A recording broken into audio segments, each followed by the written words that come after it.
Among many other things, I think our team improved last week, which is always the key this time of year, trying to get a little bit better.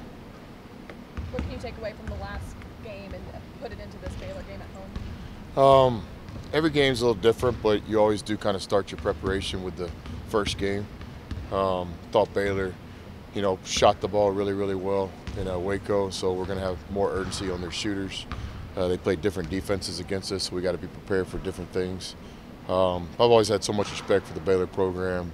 What Coach Drew's done there is, I think, really one of the best stories in the history of college basketball, where the program was and then the consistency level he's gotten it to. So, simply stated, we always felt like we have to play our best game of the year to play with Baylor. What have you seen from Makai Mason, one of their big guards? He's played in a lot of big games as well. What have you seen from him on tape? Yeah, fearless. He wants the ball in his hands at the key moments. He plays with a lot of confidence. Obviously a very talented player, but to do what he's doing in the Big 12 his first year, it's one of the best first kind of seasons I've seen. I've been around this league for a long time, so he impacts the game in so many ways. But I think his poise, his toughness, just wanting to be in those big moments is impressive. In terms of Baylor, I know the one thing that kind of hurt Joe was them kind of driving the ball, kind of kicking it out. How do you kind of slow that down a little bit, and maybe kind of slow down the three-point shooting this time around? Yeah, they get their threes in so many different ways, on the break, in the half court, off of offensive rebounds.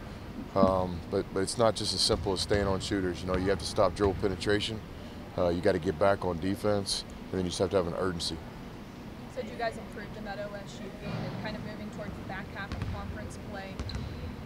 Where are the little areas that still need to fine-tune in this last back half of conference play? I think for us, above all, it's just consistency.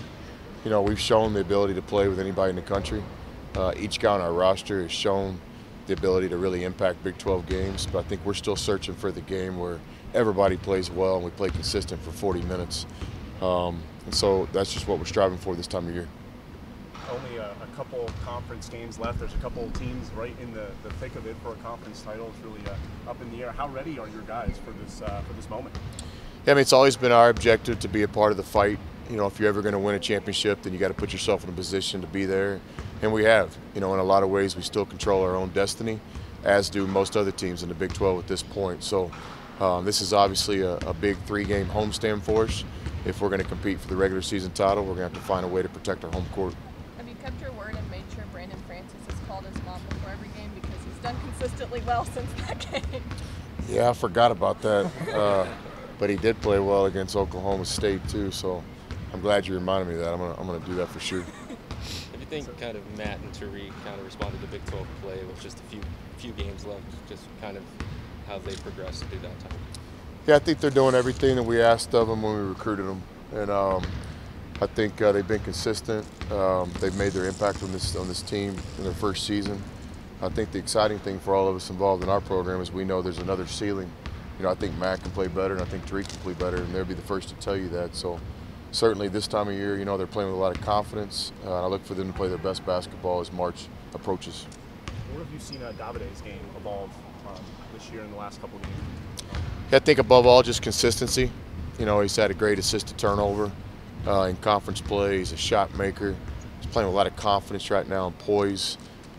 Just still as a young sophomore, he's starting to really show some leadership on the court and off. And so we've always had high expectations for Morrill. I look for him to play even better as the season goes on too. Tech baseball home opener today. Are you excited? You a big baseball guy? Yeah, absolutely. Texted back and forth with Coach Tadlock this morning. It's just been so exciting around here the last couple of years, seeing what they've done. They lose so many great players on last year's team, but then now they're picked to win it again. I think what we're talking about now is consistency, and we're talking about program over just one season or one good run. It's been a lot of fun to watch. You posted a picture with Coach Sutton, Eddie Sutton, at Oklahoma State. What was that moment like to just kind of have the Sutton family together while being at Oklahoma State? That was awesome for so many different reasons. One, obviously, having Sean's dad around is special. Two, just in my coaching career, Coach Sutton's someone I've always looked up to. Long before I had a friendship with Sean, I studied Eddie Sutton basketball. To me, they have always played the game the right way. They play defense, they share the ball, they treat the other team with respect. A lot of the things we do in today's program are Coach Sutton based. I know you're really focused on the Baylor game, but what do you think the 6-game kind of mini bye can do for the Kansas game next week for your team? Is that who we play after Baylor? Yes. Yeah, I didn't even know that. I do know we have a bye because we're going to try to go recruit on Sunday and Monday and give the guys a couple days off. It's the last stretch in our season where we have 6 days in between games. So from a coaching standpoint, you always try to give your guys a little bit of rest at that time. I didn't know we were playing Kansas next, so that's not great news. Kansas is really good.